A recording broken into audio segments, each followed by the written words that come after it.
Are the tectonic plates beginning to shift in Joburg? Did Cyril Ramaphosa and his so-called GNU actually deliver a plan for the nation? And what's the latest in the VBS trial? All that and more in this episode of SMWX. Spread the fire. Welcome back to SMWX. Thank you so much for giving us your time and attention on this episode. My name's Mpofu-Walsh, and welcome to the number one destination on exploring South African politics through interviews and analysis. Well, in this episode, we're going to look at some of the important developments going on in the city of Johannesburg. Looks like there's some major changes that you can expect this week and in the subsequent weeks there. I want to have a look at that and explain what's going on with ActionSA, the ANC, but also the deeper crisis of governance within Joburg, which precedes this government and actually traces back to the ANC itself. After that, I want to have a look at the GNU. We're on GNU Watch on this channel. We are dedicated to holding the GNU, so-called, accountable. Has this coalition actually presented a plan to South Africa? What did President Ramaphosa's speech, the debate in Parliament, and his subsequent reply reveal about where we're going as a country? And then finally, the VBS trial, looking at Danny Msiza's attempt to separate his trial, and of course that trial looking to recommence, at least the pre-trial phase, on the 14th of August. So let's get straight into it. The first thing that I want to focus on is this question of Johannesburg. It looks like there are some major shifts happening within the city, and we need to keep an eye on this city because it's a crucial engine of economic growth in our country, and it's also a harbinger for what might happen politically in our country beyond Joburg, in Gauteng, and indeed nationally, and there's some fascinating trends there. So what did we see? We saw ActionSA coming out of the political wilderness and reclaiming some of the spotlight. They recently had a Senate meeting, which is the highest decision-making structure of their party, ActionSA being Herman Mashaba's party, and they have decided that they're going to enter into some kind of relationship of cooperation with the ANC, a party that Mashaba swore he would never work with. But we're in these interesting political waters, and never believe a political party when they say they won't work with another party, because we've seen so much in South Africa that we know parties will seize opportunities when they arise. Now, ActionSA have said that they want to partner in some way or cooperate in some way with the ANC in Joburg. What does that really mean? Well, currently, ActionSA is not part of Joburg governance, and Joburg is really finely balanced. So to understand this issue, we first need to look at how the Joburg Council is balanced. Now, the Joburg Council consists of 270 seats. That's what you voted for in the last municipal elections in 2021. And 270 seats means that half of that is 135 seats. So in order to get the majority in Joburg, you need 135 plus 1 seats. Now, as it stands, the ANC has 91 seats, so clearly not a majority in and of itself.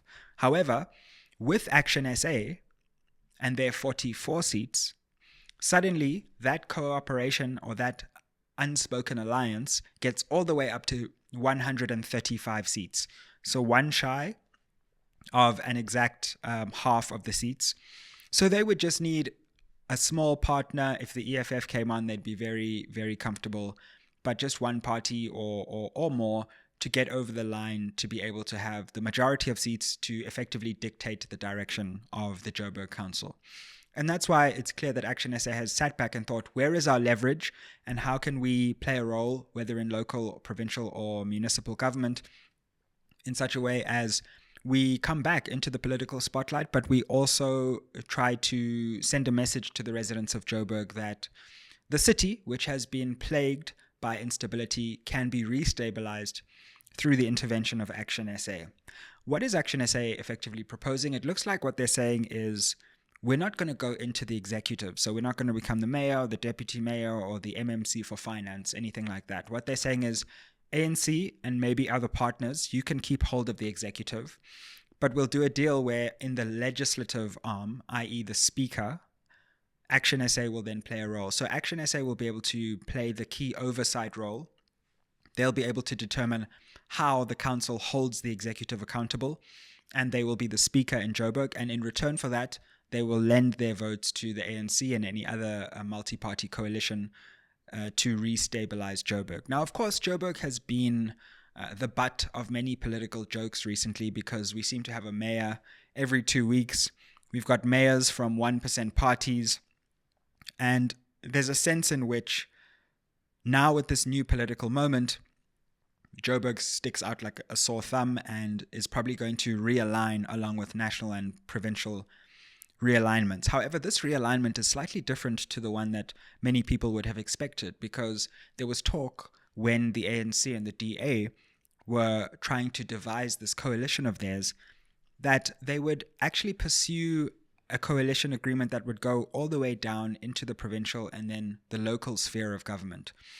But as we've seen in Gauteng, the ANC and the DA simply can't find each other. And now we've got this unlikely alliance between ActionSA, which is not necessarily best friends with the DA, even though they emerged out of the DA in many ways, and the ANC. So the cooperation at national level is different to local level. And I think that's something that should be welcomed. We don't have to have this one monolithic government regime across all spheres. And in actual fact, I think a true government of national unity would have seen including different players, including the EFF and MK, by the way, in different spheres of government so that everybody had a stake, rather than the situation in which some are completely isolated, in which case they have an incentive to spoil and others have an incentive only to protect the government. And I think it's good that we have another party, ActionSA, now coming into the fray and playing a role in the local government sphere. Of course, it's not sorted, and there's many a slip twixt cup and lip, as they say, which effectively means that a lot can still happen between the plan and the execution. But it's clear that Mashaba has come out, ActionSA have come out, and they want to pursue a different strategy. And one can understand how they have devised that they have leverage here, and this will catapult them into the forefront of the political limelight. Now, where do we go from here if Joburg is secured in this way? Well, ActionSA have said that they are then eyeing Ekurhuleni, another key metro in Gauteng, and there the calculus is slightly different because Ekurhuleni has 224 seats, unlike Johannesburg's 270. So that means half of those seats would be 113. Now, the ANC, along with ActionSA, would only command 101 seats, and they need 113 plus 1, so 114. So they would still have work to do to create a majority which would be stable together. Interestingly, in Ekurhuleni, the EFF has 15 seats. So could we see some cooperation deal in Ekurhuleni with EFF, ActionSA, and the ANC, which would just be a three-party stable coalition?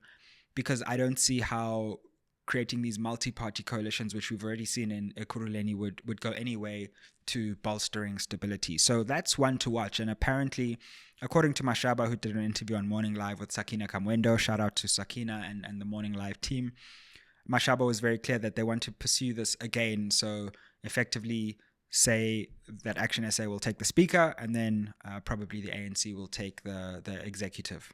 Sam, I just wanted to interrupt this episode to let you know the 4 ways you can help SMWX. Way number 1, you can invite me to speak at your institution or company. Way number 2, you can advertise on this channel. Way number 3, you can become a member of this channel. The link to the membership is down below. And number 4, you can buy merch, that's books or hoodies. Now let's get back to the episode. All our contact details are in the description box below. If this goes even further into Tshwane, there we have a different situation because we might see ActionSA actually cooperating with the DA there, with whom they have already cooperated in some fashion, and maybe trying to take the legislature while they keep Mayor Cilliers Brink in office there. So I think that will be the third domino to fall if it does fall. But fascinating developments in Gauteng. Look, the thing is that Johannesburg has been calling for help for a long time. The ANC did not cover itself in glory, and there's this retrospective analysis that the ANC somehow governed Johannesburg into its golden era, when those of us who have lived in the city our whole lives know that Johannesburg has always been racked by financial chaos, has never been a paragon of service delivery excellence. And so now we have a situation in which the ANC may be reinstalled fully into the mayorship, but that still raises questions because getting rid of Mayor Gwamanda is a necessary maybe, but not sufficient road to stabilizing the city and taking it into a more democratically representative future. So all that remains to be seen, but I would keep an eye on Joburg to see what happens there. Now, even if ActionSA and one other party and the ANC come together, will that be representative, or will they go for some kind of unity approach, unity government where everyone is proportionally represented? That'd be interesting because the next local election is only 2 years away. And what we want to avoid is a collapse in Joburg, because that would really be a crisis. We've seen the water issues. Perennially, people across Joburg, whether in suburbs or townships or in business settings, just don't have constant access to water. So these kind of things just have to be fixed in addition to the financial crisis, and any government has to foreground those issues. So that's that question. I want to come on to a second question now, because of course this is linked to the broader question of the coalition government nationally and whether it truly has a plan. And I'm afraid I listened quite carefully to the president's speech. I was in Parliament. Check out our episode from outside Parliament where we interviewed leaders from across the political spectrum. And I'm not going to say disappointed, because I didn't expect a whole lot, but I was expecting a little more than we got from that speech, and indeed from the parliamentary debate and reply from the coalition government. And here's why I say that. We are yet to receive a coherent and concrete plan from this coalition government on what they are going to do. We've heard vague statements, and in particular, we've heard that the plan, and get this, is that they will develop a plan. That's not a plan. The plan can't be to one day have a plan. The plan has to be, these are the specific metrics that we are going to hit, and this is what we are going to do differently. And I haven't gleaned from this new coalition government exactly what's going to be done differently from the failed government which came before, whose policies we know have plunged South Africa into tepid economic growth and something of an economic crisis, failed to get us out of energy insecurity, plunged us into inequality, done nothing to resolve unemployment and poverty. So what different things is this government going to do to change that horrendous trajectory? It's all very well to criticize the opposition and to play the game of demonizing those who aren't in power.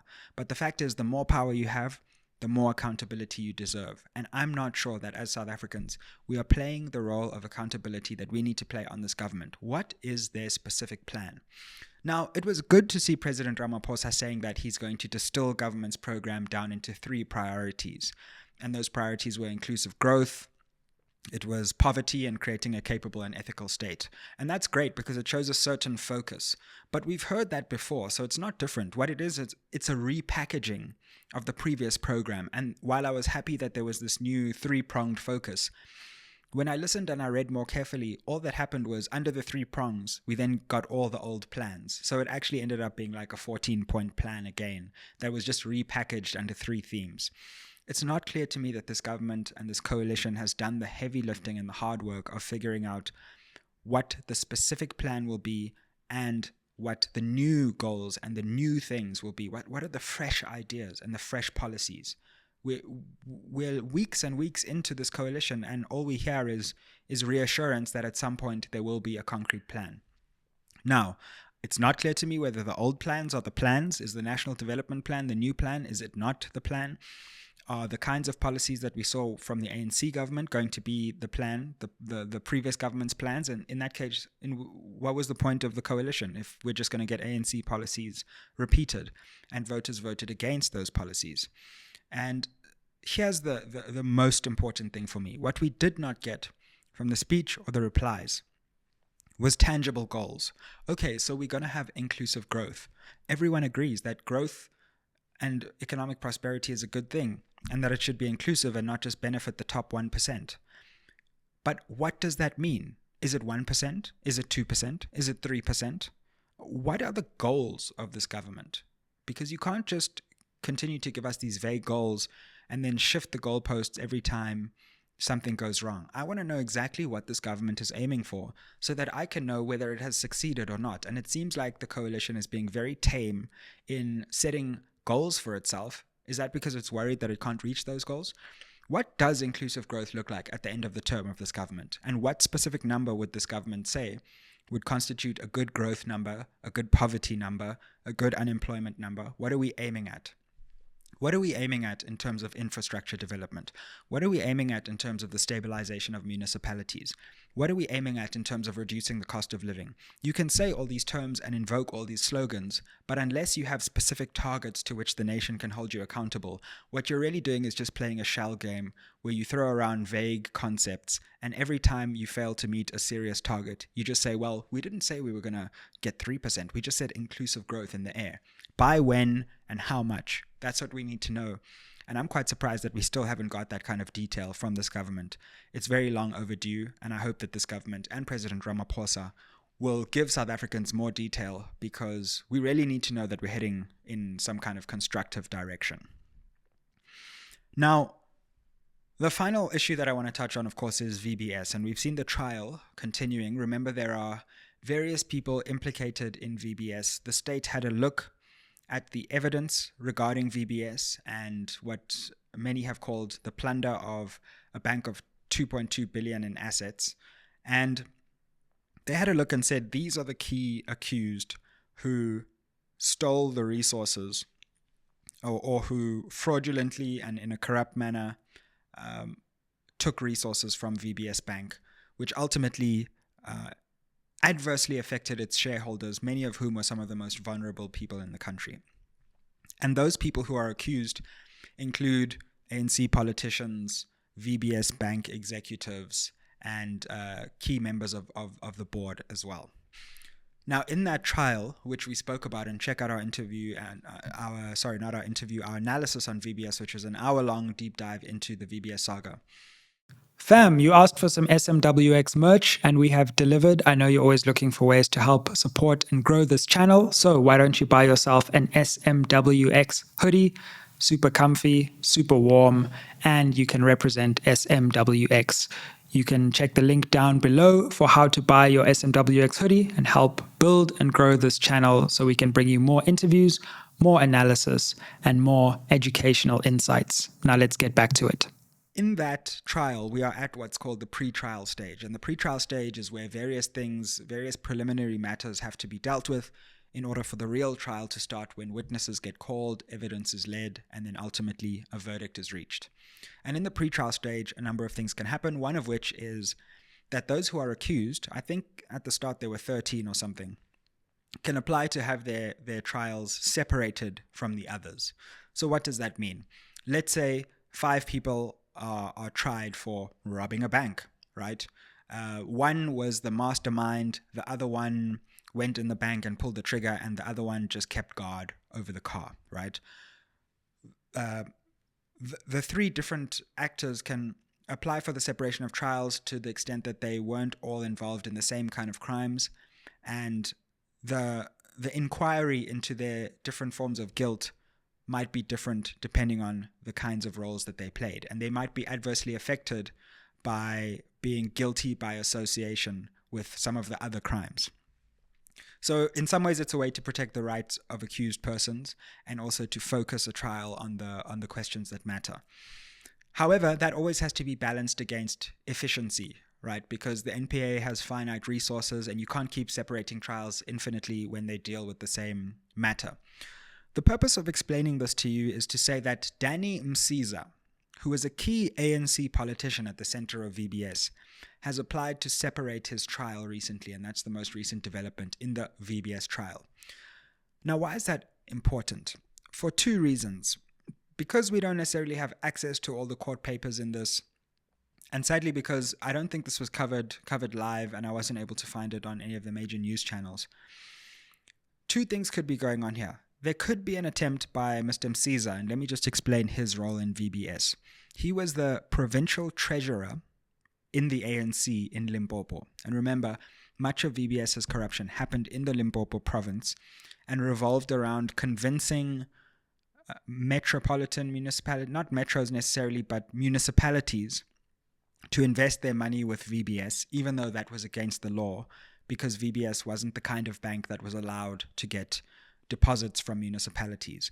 but through allegedly bribing ANC politicians to overlook the law, VBS was able to take in these funds.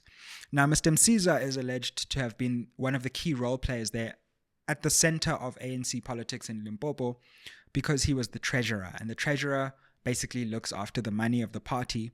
But because of the blurring lines between party and state, the treasurer often is able to influence the party and put pressure on the municipal financial managers in various districts and municipalities, which is exactly what is alleged to have happened here. So Msiza is a key role player, but he is probably arguing that his role in the political influence of VBS, and maybe through the corruption and fraud, is different from those executives within the bank who hatched other plans outside of this municipal racket scheme. And he may be arguing that his trial is different in kind. On the other hand, the two others that have separated their trials are Philip Truter, who is the chief technical officer or something like that, a key executive in VBS, and of course Chifiwa Matodzi, who was the kingpin, as it were, coordinating everything. And when they separated their trials, they began singing like birds and implicating all kinds of other parties. So another thing we might see is, if Msiza tries to separate his trial, will he also enter into some kind of plea agreement, or will he not? So those are some of the key developments in the VBS Mutual Bank saga. And I believe on the 14th of August, they will be back with the pre-trial phase, and it'll be important to keep an eye on what is happening with VBS and indeed those accused, and what it means for the wider attempt to gain accountability and justice for that important case.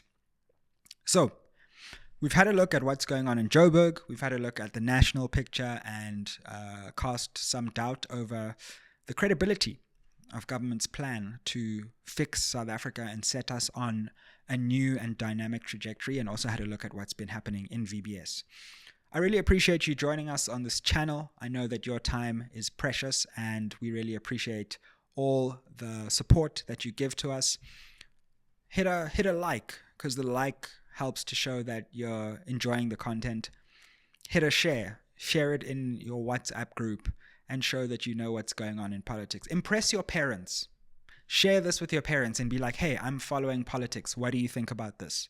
Maybe they'll give you some extra pocket money and start taking you seriously as a person. If you're a parent, impress your child. Be like, hey, have you seen this channel? And they'll be like, of course I watch SMWX. I didn't know you were such a cool parent. And of course, make sure that you subscribe, because we're building a community. We're building a South African political analysis family over here, and we are building one of the most important and influential platforms dealing with our country. Whether you agree or disagree, I'd be keen to hear your comments down below, and I hope this episode has helped enlighten you on some of the key aspects of South African politics ahead for this week. Aye.